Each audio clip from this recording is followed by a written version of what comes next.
Hello, Joyfuelers, and welcome to the Joyfuel Kindcast. I'm really grateful to have Pushkara Sally Ashford with us on the Kindcast today. And we have a beautiful conversation planned for us to unfold together and unpack together, including some music. You know, music to me is one of my great joys, and I know it is for Pushkara as well. And so I welcome you, Pushkara, to our Kindcast, and thank you so much for being you. And I'm just so excited to talk with you. Thank you, Becky. You're a beautiful being. I'm really happy to be here. Oh, well, during the Up Convergence in September, just last month, just a couple of weeks ago, I had the extraordinary opportunity to meet Pushkara and her son and to learn of this beautiful song that we're going to be talking about, Look Up. And we featured the song during the closing ceremony of the Up Convergence. And we also Pushkara premiered the song during the Up Convergence. It was the first time. This incredible video that I will be sharing with you in a little while premiered around the world through the internet and through Facebook and on YouTube. And it's just such a beautiful video and such a beautiful message. And there's such an incredible story behind this song that you've gifted to all of us, Pushkara. And so I'm really grateful. And I love all the background that you have. I just feel a sense of the goddess. And I know there's a very special Indian celebration right now that's going on these days that is in honoring of the goddess, and that good is triumphing over evil. And so I honor the goddesses behind you and the goddess energy in our conversation. Yes, this is Navaratri, the 9 nights of the goddess. And so the goddess Durga, and then the goddess of abundance, Lakshmi. And the next one is goddess Saraswati, who rules over knowledge and the arts and music. And so this is an important time for the goddess. Really powerful. And I'm talking beyond Navaratri, aren't I? Yes, we are. The divine feminine is coming back to help rebalance, I feel it, to work with the divine masculine towards what humanity and our earth is possible, I believe. You know, we will do this together, and I'm really grateful. And I think that you lived in India for some time. Is that right? That's correct. Yes. The first time that I went was in 1982, at the time of the passing of my spiritual master, the meditation master. And then I continued. I lived there for the better part of 7 years, 12 altogether. So I would say that India is my spiritual home. As soon as the wheels touch the tarmac, there's that sense of rootedness, and I'm home. And I believe, you know, for the rest of my life, I will be coming into understanding the beauty and the gifts of the Hindu faith and of all of the goddesses and gods that are represented in the faith. And I'd come across a couple of words, and I saw actually you posted some Sanskrit on your Facebook page recently. And these two words, I wanted to ask you if you have a connection with these two words, because they've become such a fascinating combination of Sanskrit words to me. And it is Vasudeva Kutumbakam, which means the world as one family. I wonder if you have heard of those, if there's if you know anything about that combination of words.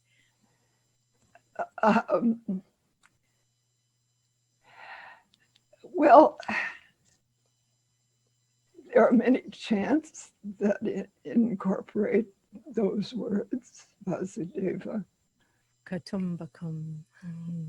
Yes, right. There was a specific chant in regard to that particular one. The Sanskrit language, Sanskrit I learned recently, it's called well-formed. The language, the word itself means well-formed. And I became so accustomed in the chanting that we did in India. You know, many scriptures are put to music. That's the way that you learn them. And it began to feel like food to chant these words. And the truth is, I couldn't really chant out loud, even though I was a singer. By that time, I had lost the singing voice. But even to repeat these mantras and the chants was like nourishment. It tasted wonderful, and it still does. So even when I repeat them silently, as before meditation, there's that same sense of being uplifted and rejuvenated. Right. I want to just mention that India has 6 philosophies that are basic. You've heard of Vedanta, but there's other Kashmir Shaivism, and there's another one. And the path that I follow incorporates those 2, the Kashmir Shaivism and Vedanta. So it's not specifically Hinduism, but all of them are interwoven, and these are cosmological interpretations of what we of existence, So that's what I was there learning about and studying and participating in. A big part of that, of course, is service, seva. So it wasn't just a spiritual education that I received there. It was how to live.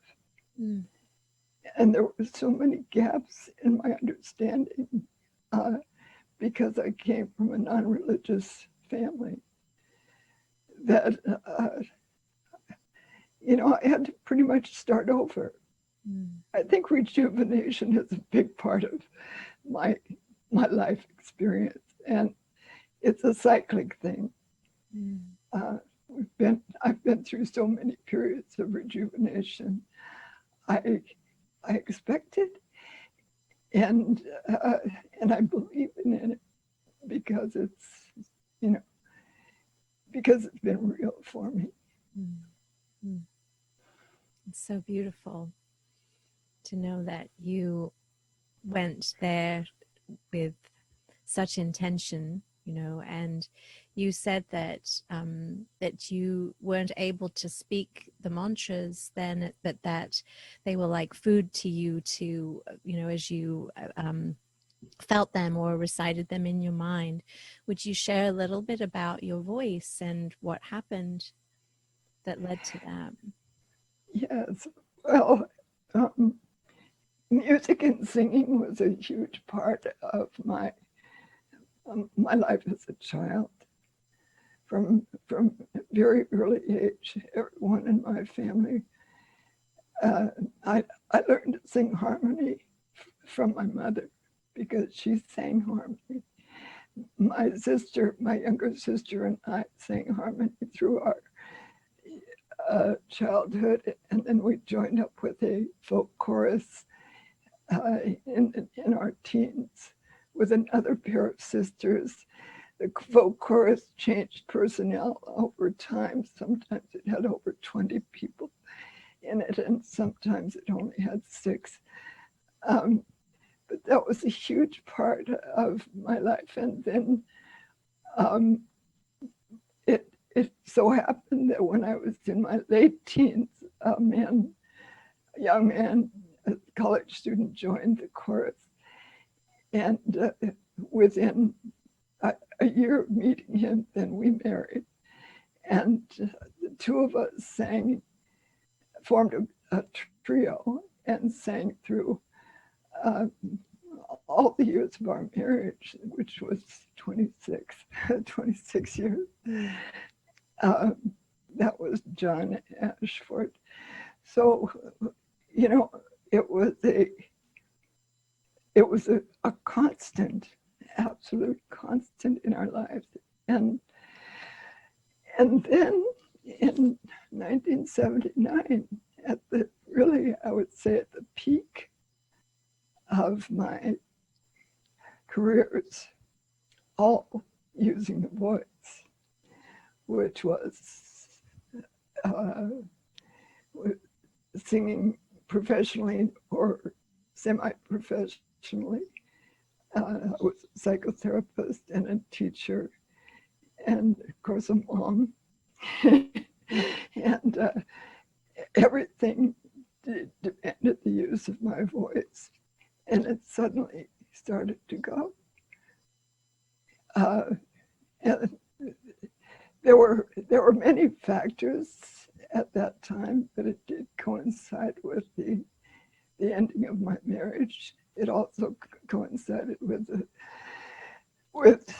being appointed county-wide coordinator and designer for a family violence project, one of the first in the country. And family violence had been a part of my young life, and I think it hit right at the heart of some very painful aspects of and unresolved aspects of my life. I kept that to myself, but I worked with women who had been abused as children and designed a program of interagency collaboration so that people could be trained, the law enforcement, the legal, the social services, and the addiction services, all of those things involved. So I was losing my voice, and it was at that moment that I reached out to God, which I didn't know God before that. In fact, God was anathema to me because I'd been raised in a leftist household, and God, for that group of people, I mean more than left. They were red. So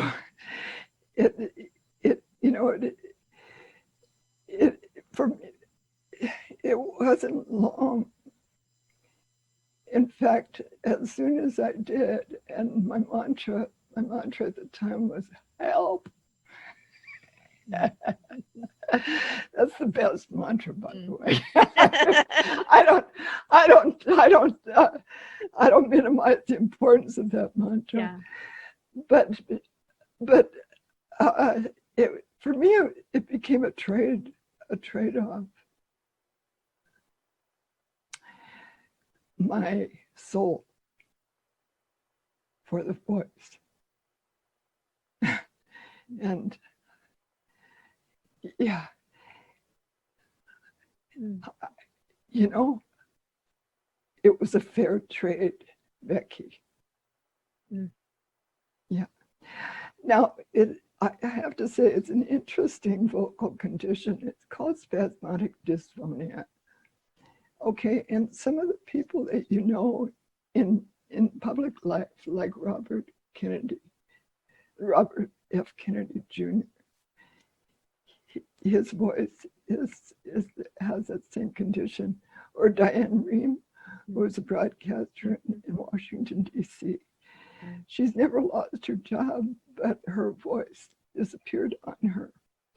So the interesting thing is that 20 years, or 13 or 14 years after the vocal condition set in, I was able to receive a treatment of Botox in the throat. And sometimes it takes and sometimes it doesn't. But the first time that I had that treatment was in New York City at New York University. And the doctors didn't know what they were doing because it was a new treatment just approved by the FDA. And so they were experimenting on me. And there was a downside to it, but I got out of the chair after the neurologist and the ENT injected me. Well, first they poured a bunch of anesthesia down my throat, and that was the wrong thing to do. But anyway, they got the injection. I walked out onto the streets of New York, and I sang for the first time in 13, 14 years. I sang my heart out. I'm telling you, it was so brilliant. And I returned to my spiritual community up in upstate New York. I chanted that night. And then the next morning I went into the dining hall and I put my hands over people's eyes from the back and I sang My Funny Valentine to them. And it was like being let out of prison. Last night I had the strangest dream I ever dreamed before. I dreamed the world had all agreed to put an end to war. I dreamed I saw a mighty room. The room was filled with men, and the paper they were signing said they'd never fight again.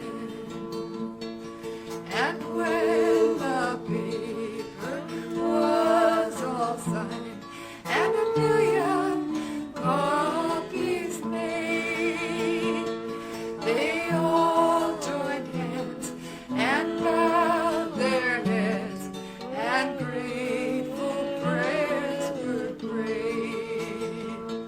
And the people in the streets below were dancing round and round, with swords and guns and uniforms all scattered on the ground.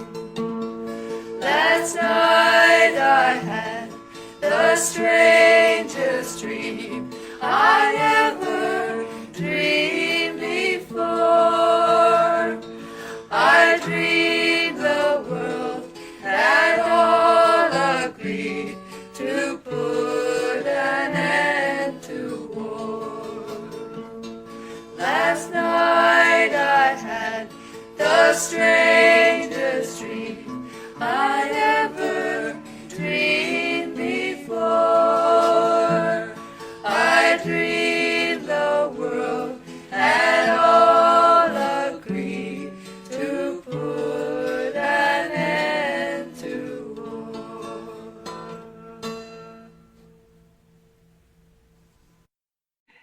Sometimes it takes and sometimes it doesn't. I haven't had it for a while, and sometimes there have been periods of my life since then when I've either gone into silence because it's it's advisable because I'm getting the inner message to be quiet, to withdraw and become more internal in my orientation. But there's also times when there have been periods of years where people didn't know I had a vocal condition. So, but when I came back from India in 1994, I was able to get the treatment and participate, in the working world to an extent. So it's a strange thing to have a disability that you can get, you can let go of for a short time and then come back to it if you need to. It's been a teacher for me. You can understand that. The voice is such an important part of our, we don't even realize how important the voice is until something happens to it. Singing and music has been the binding force for generations in my family. Yeah. Eventually, even though I didn't have a voice and I didn't know how I was going to participate in the music scene, it was a singing dream that I had in 2008 that inspired me to a gypsy wagon journey for peace and global harmony. You became a gypsy wagon builder. I see you. Yes, by the time by the time that I had returned from India in 1994, and there was a period of 8 years where I was pretty unsettled. I worked as a residential manager of a organization called MAPS. This was Multi-Faith AIDS Project, people with AIDS. And so I was a house manager and had a live-in situation there with a very interesting group of 18 residents of all stripes. And then I went to upstate New York and didn't return to the Northwest where I live now, to Whidbey Island, until the year 2002. And so that period of time was pretty unsettled. I didn't have I didn't have vocal capacity, and I didn't have a home, and I didn't have a car, and I didn't have a job, and so on. But I was able to, when I went to upstate New York, I was introduced to the world of essential oils, the healing properties of essential oils.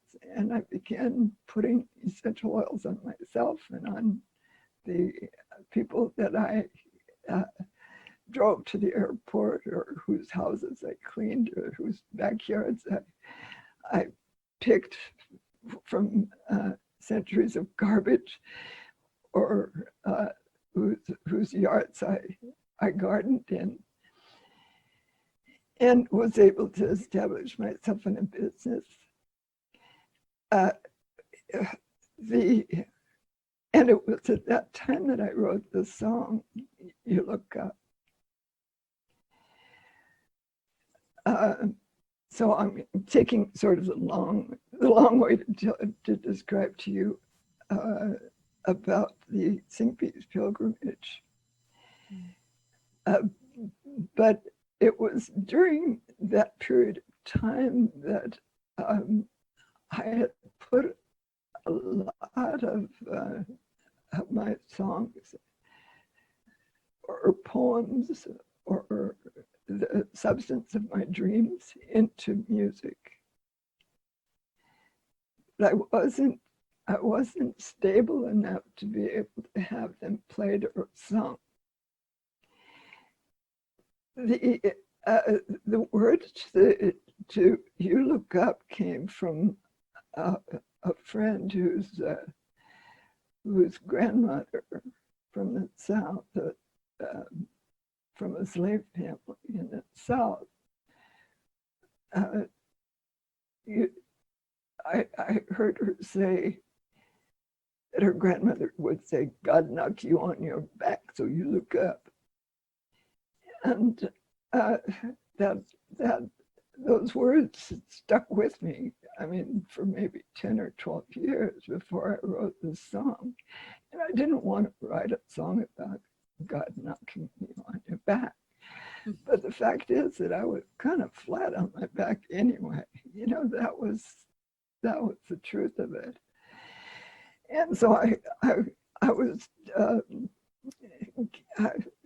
receiving lodging at a healing center where I did work for my lodging, and then I would go on my time off into the woods, and that's where I wrote that song.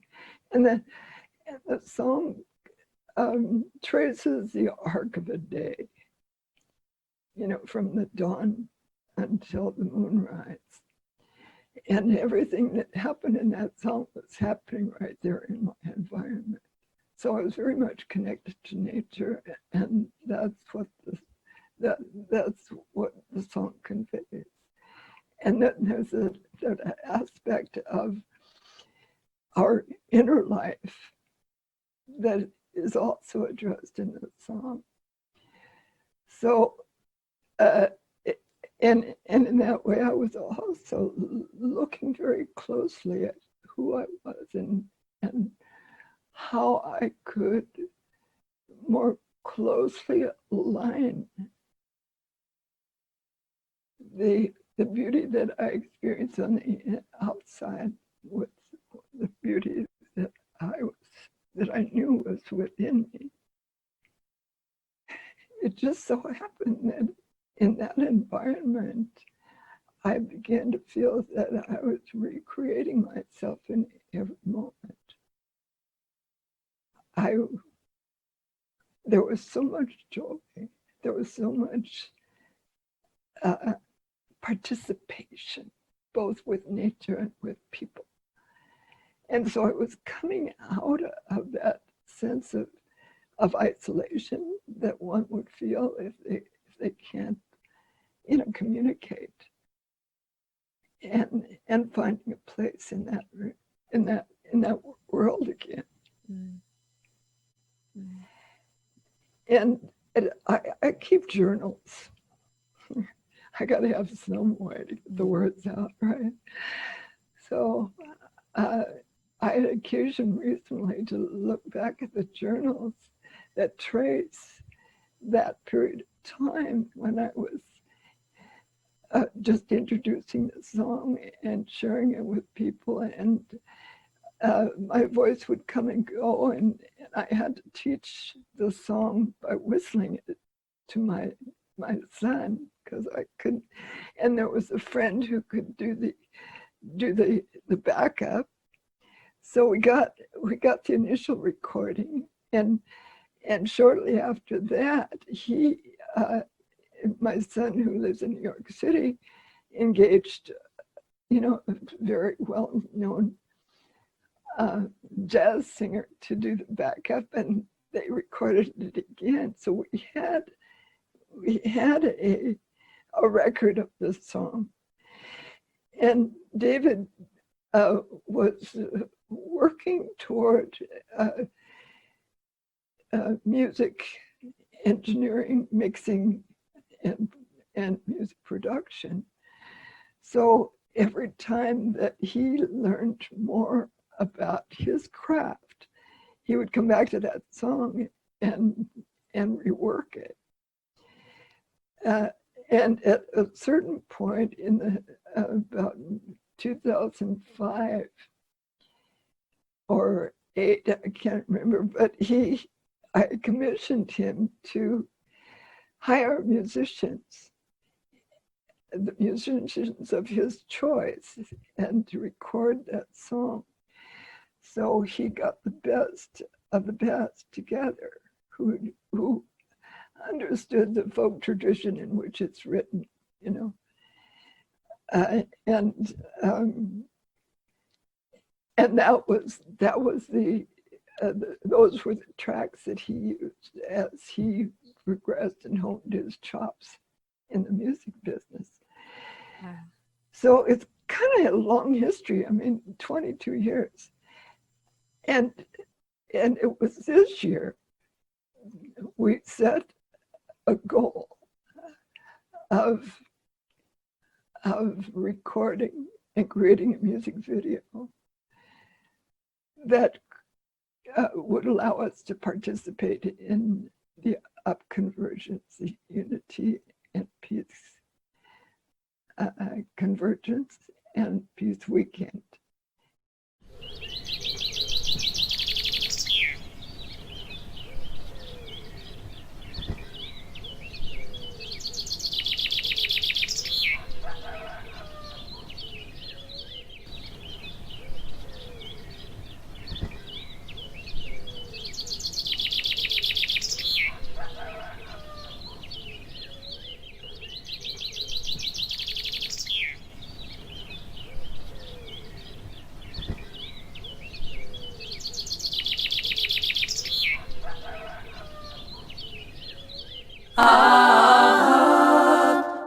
Up, you look up.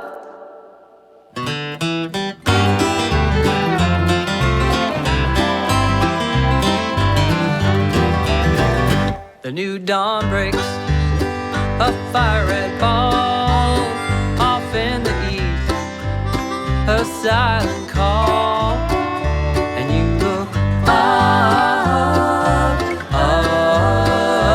you look up. The side of wings against the sky, an eagle soars, flying high, and you look up, you look up. Now when we swell with pride, look down our nose or shuffle our feet, look down at our toes, you forget it's all about love. That's when God knocked you on your back, so you look up. Lightning flash, the thunder rolls, the cooling breeze before the storm. You look up, you look up. Summer rain on hot dry ground. Reach out your hand when you hear the sound, and you look up, you look up.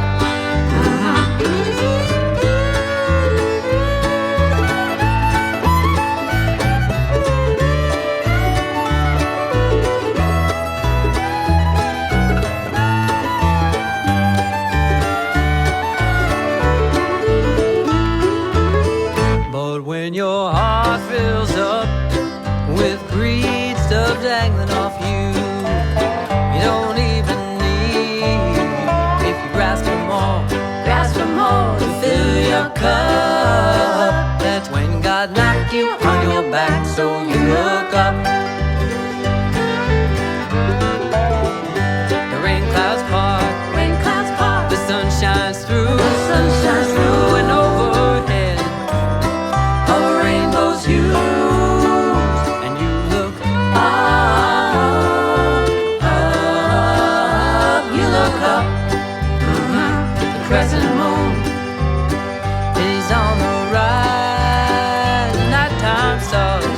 of stars light up the skies, and you look up, up, you look up, yes, you look up, up, you look up.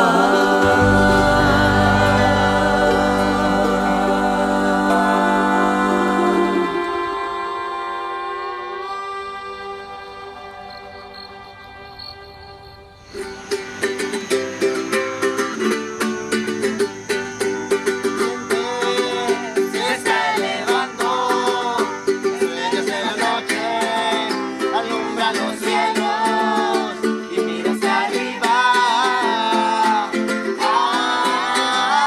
Mira hacia arriba y mira hacia arriba.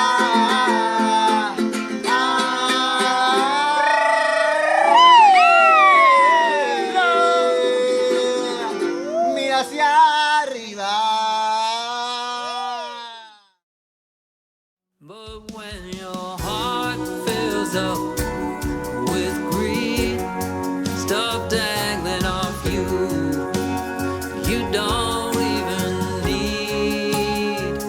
If you grasp for more, just to fill your cup, sometimes life knocks you on your back, so you look up, you look up.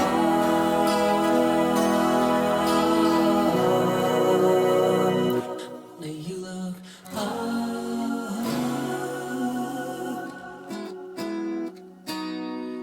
you look up, you look up,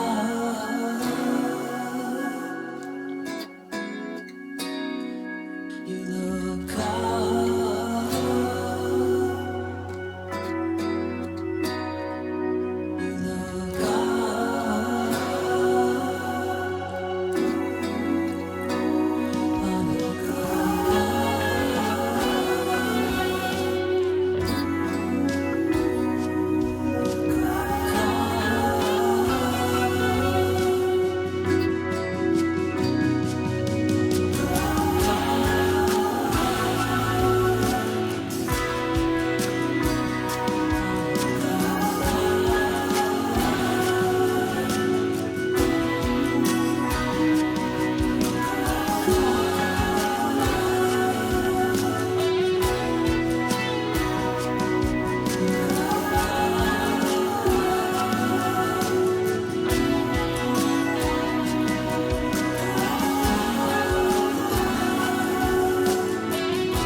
But I contacted an artist, Melissa Koch, here on Whidbey, and she agreed to help us with the art design, and she asked if she could bring her daughter in. So she has the same aims for her daughter that I had for my son, to make a place, you know, intergenerationally. This is Alice Springs in this field of film and video production. The four of us worked very intensively for 4 months together, and the result was being able to post the video the night before the beginning of the up convergence on YouTube. And now knowing the story of how many years and how much collaboration and how your journey played a role into the message of the song. You know, earlier you said it was a trade for your soul, for your voice, and to create a song that is so uplifting of voice to sing, just to sing along with, and to know that what you have gone through, that paradox, it's extraordinary. You know, I feel like the older I get, the more I realize we need to keep creating spaces that honor what seems to be opposite kind of energies. And in just the way you've shared your story, it's just, you know, I just listening and weeping for the joy and for the loss that you had, and but how you transform that into this beautiful work of heart, honoring your creativity and your dreams. I mean, there's just so many aspects of how this was informed and how it came to be, and intergenerational aspects. I'm just so inspired. It's so beautiful. And there's another piece to this. It's kind of interesting because, you know, the song, I've written in different genres. You know, I'm more classical at times, sometimes folk. So I'm not bound by a particular genre, though I think my love for folk music has been there the longest. And especially for music that comes out of the Southern Appalachian tradition, the old time sound. And this is kind of an old time gospel sound in my view. And my son kind of turned it into a more bluegrass sort of thing, but it comes from your part of the world, North right? Carolina, yeah. Appalachia, Yeah, that's right. right. The Tar Heel tradition. So, but there's this interesting turn that it took when it went to Mexico with Melissa's daughter, Alice Springs, and the community of people down there who took it and turned it into a, you know, more multicultural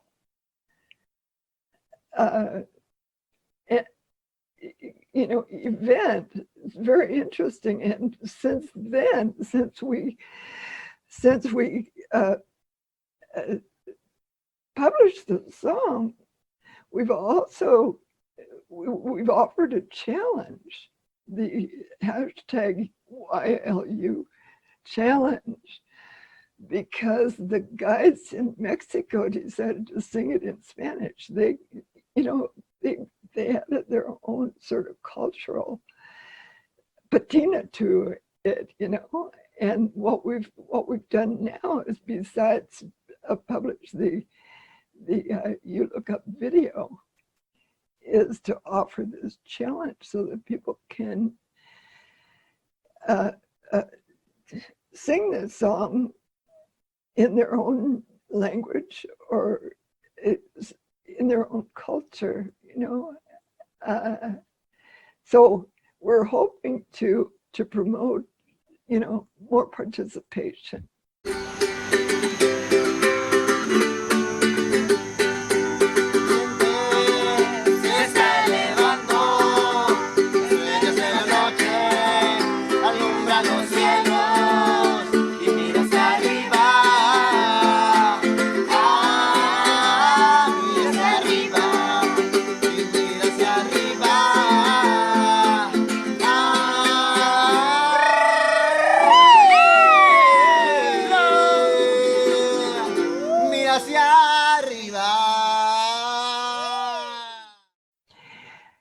It's all under the auspices of SingPeace, Pilgrimage for Peace and Global Harmony. The name of my website is singpeacepilgrimage.ning.com. There's a lot of stuff on there. There's a lot of interesting moments that that mark the events that SingPeace has either sponsored or participated in. And as we've gone through this period of the last several months now of focusing a lot on the You Look Up song, I've had occasion to go back to my journals and see what was happening for instance, in 1999. And I can say that that was a turning point. The time that I wrote that song was also a time when I began to understand, for instance, this aspect of personal intention and affirmation being so important as to how one guides one's own consciousness and external life. So I to realize that in every moment there was a death, but there was also a new life. And I was experiencing it that way. It was an ecstatic time. The outer aspects of my life weren't in what I would say conventional order. And it took me a few years to get, stable and to the point where I could invite musicians to come and play my music, for instance, so that I could hear it. I could hear it performed. But it was after that I had the singing dream. And the singing dream that the words were these: you will live in other people's houses, and the work you do will be known long after your name is forgotten. And I kind of got a chuckle out of the part about my name not being forgotten. I didn't feel hurt at all about that, but I did wonder what the heck I was going to do that would be going into other people's houses. And what did it mean, other people's houses? When I came out of that dream, I had an almost instant view of a gypsy wagon. And this was going to be a pilgrimage. It wouldn't be on foot, and it wouldn't be alone. It would be in a gypsy wagon, and people were gathered around, and they were singing. They were singing, they were playing. There was this exuberance, and I said, "Oh, you mean I can be an activist without this sense of struggle and pain?" I got such a lift from that. And I went online right away, and guess what? I found, there's a course called How to Build a Gypsy Wagon, and it's just across the water from where I live. I could just take a ferry and take this course, which was coming up the next year.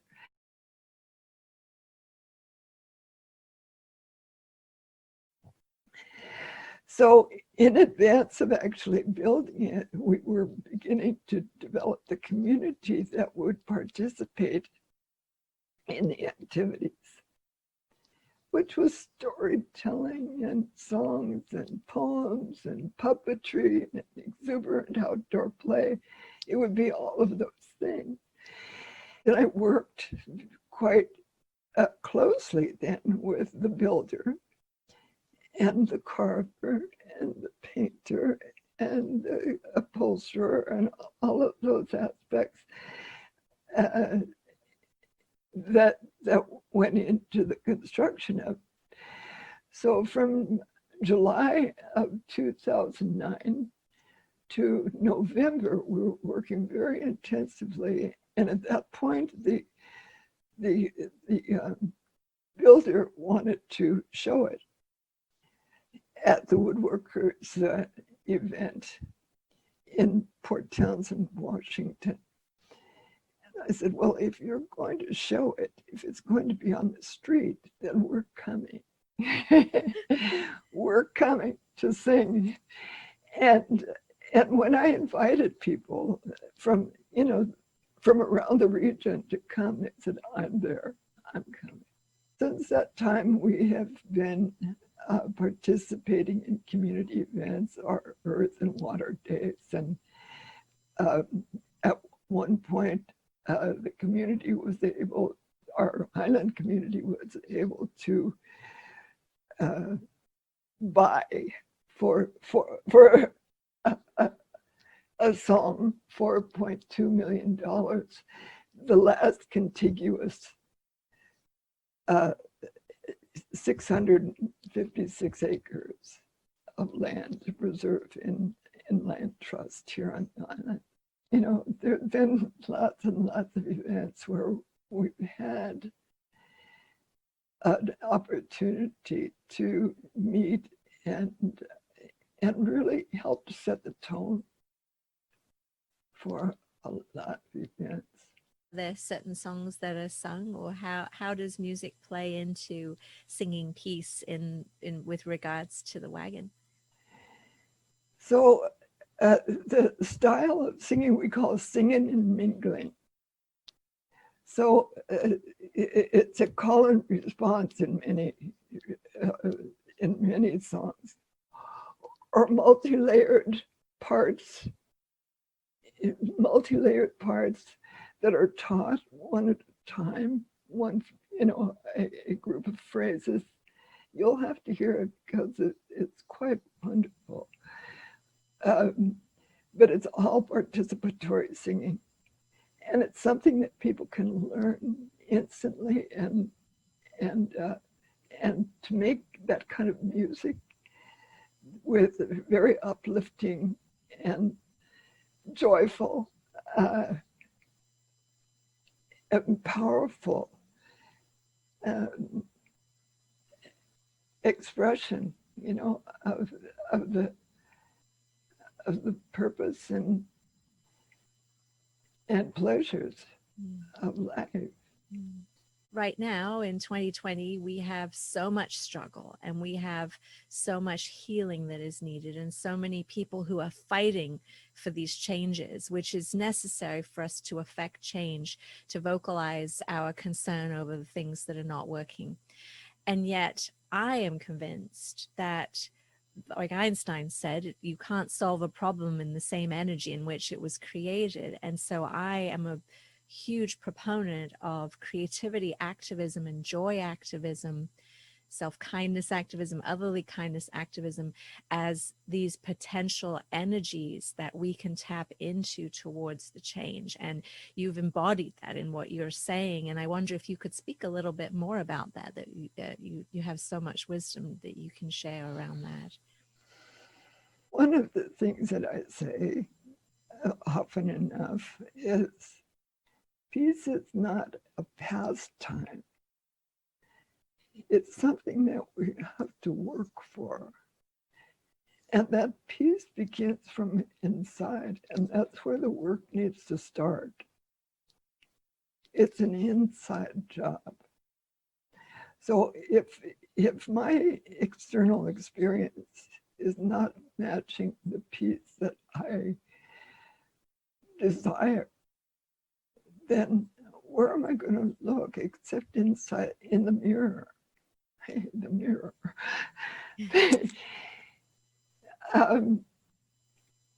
And that's not an easy thing to do, is it? No. You know, it's so easy to point the finger at someone else. It's so easy to say, well, you set me off, or you triggered me, or, you know, or it's your fault, or, you know. We really have to work with our families, you know, our children and our grandchildren, to help them to understand that by and large, what happens for us is something that we draw to ourselves from within ourselves. And the truth is that I had been repeating very self-denigrating mantras for so much of my life. I had such a poor estimation of myself that that I had to, I had to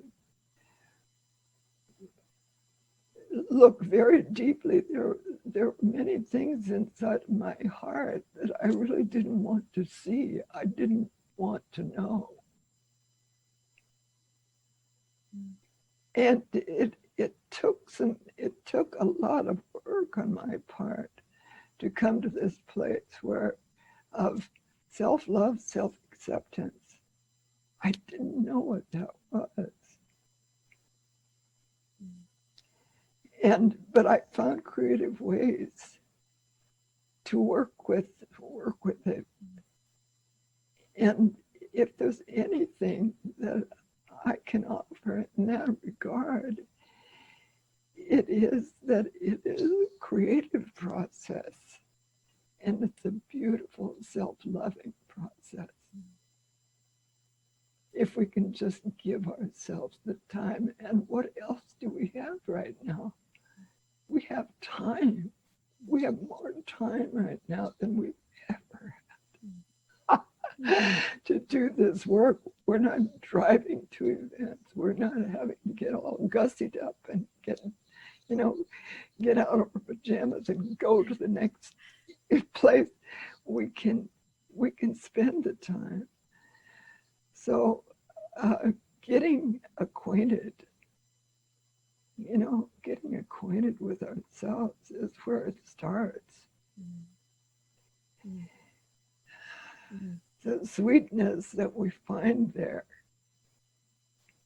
within our own hearts is the sweetness that we can then offer to nature, to our surroundings. It's a transformative and awesome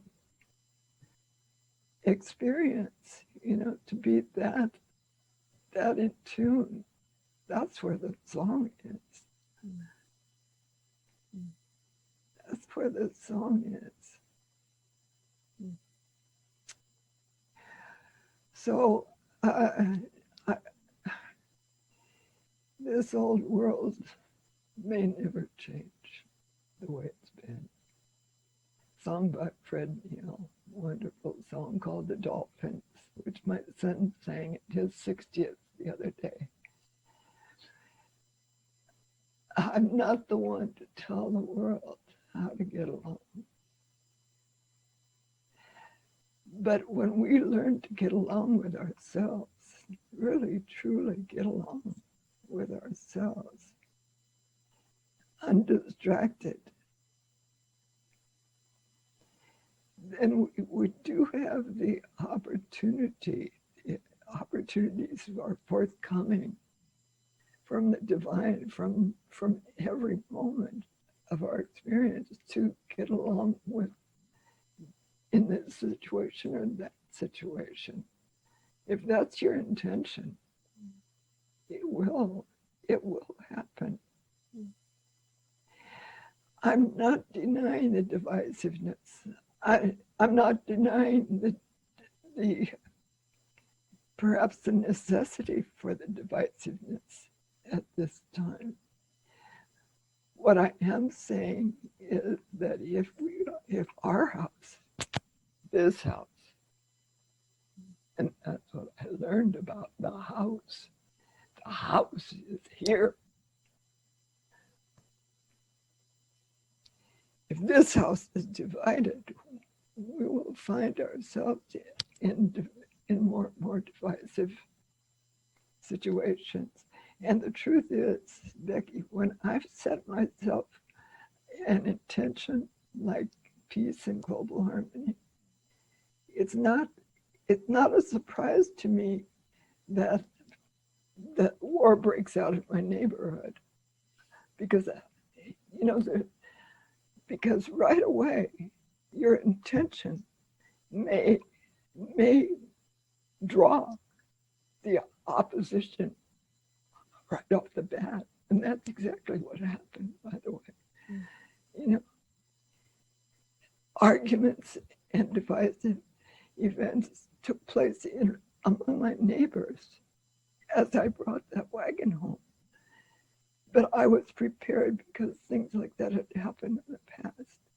You set a strong intention in one lane, and the opposite challenges you. There's this oppositional energy that comes in. And what I've learned is that there's a place between, there's a space between the breath, a space between the words, a space between one movement and the next. And if we learn to attend and breathe into those spaces, they get wider. So my image, right, on a daily basis, as we're going through this very, very topsy-turvy time, is the teeter-totter, you know, the seesaw. But instead of being flipped up, you know, or down by the divisive elements and the oppositional elements in our environment and among people, I see myself on the fulcrum and holding steady there. It's not an easy thing to do. It's not easy, but I know it's the right space for me to hold steady in the center. Mm.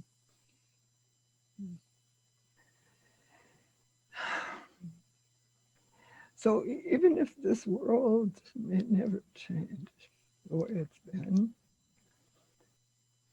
I know I can change. And what change I'm able to make then ripples out.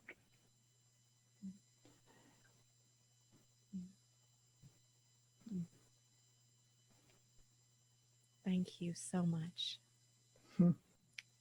That is extraordinary, what you just shared.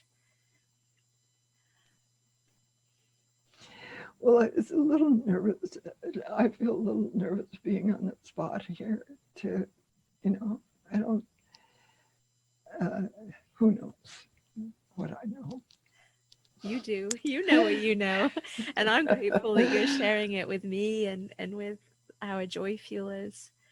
And, you know, I hope so. I hope it has. That fulcrum that you spoke of, the place that one of my favorite quotes out, past wrong and right doing, there's a field and I'll meet you there. That to me is the unity field, the unity and the peace field. And that's what I aspire to co-create, is spaces for that we can safely hear each other's stories and each other's pain. And like you said, not to deny the diversities or the differences of opinions, but actually to do it, to honor them, that we can meet each other in this space of understanding. And I feel like I have to believe the story that I tell myself, although the world does feel upside down and crazy for so many reasons right now, is that there are enough of us on earth that believe in that space, that unifying field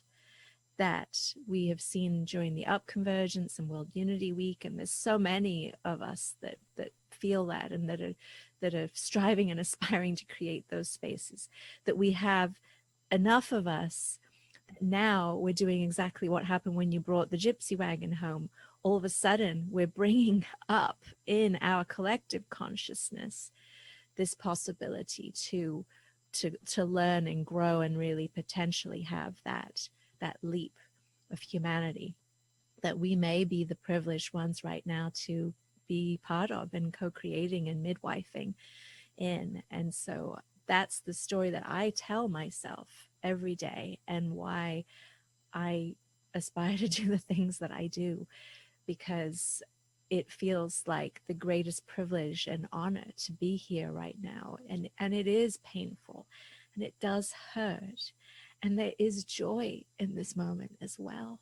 And I love what you said so much. To me, that sacred kindness, when we can find that space of friending ourselves and realize that we're with ourselves from birth to the end of our last breath. we just got ourselves. And that that it is not narcissistic to cultivate a self-awareness and a relationship with self and a self-care that helps us express ourselves and be in this world, and that it is actually such a gift to give ourselves, so that then our relationships with others and our connection with others and with nature, there's a depth that I feel is just, it's such an incredible blessing. And the way you articulated your journey, Pushkara, and way you shared all of these different gifts and how they rolled and how they've become now this beautiful song that is we challenge everybody who's watching to record their version, even if, I know there's an English version and there's a Mexican version, do another one. I would love to do one with my Americish accent so that we can spread this message, this beautiful message of unity and peace, consciousness, this looking up as we have this possibility. And so I'm so grateful to you, Pushkara, for how you shared your story, how you've lived your life, how you've been music, and the space between the words, the space between the notes, how you've reinvented how to create music with the voice that you have. And this has just been an absolute song listening to you this past hour, and I'm so grateful. Thank you so much. Let's do it again. Let's. Oh, wow.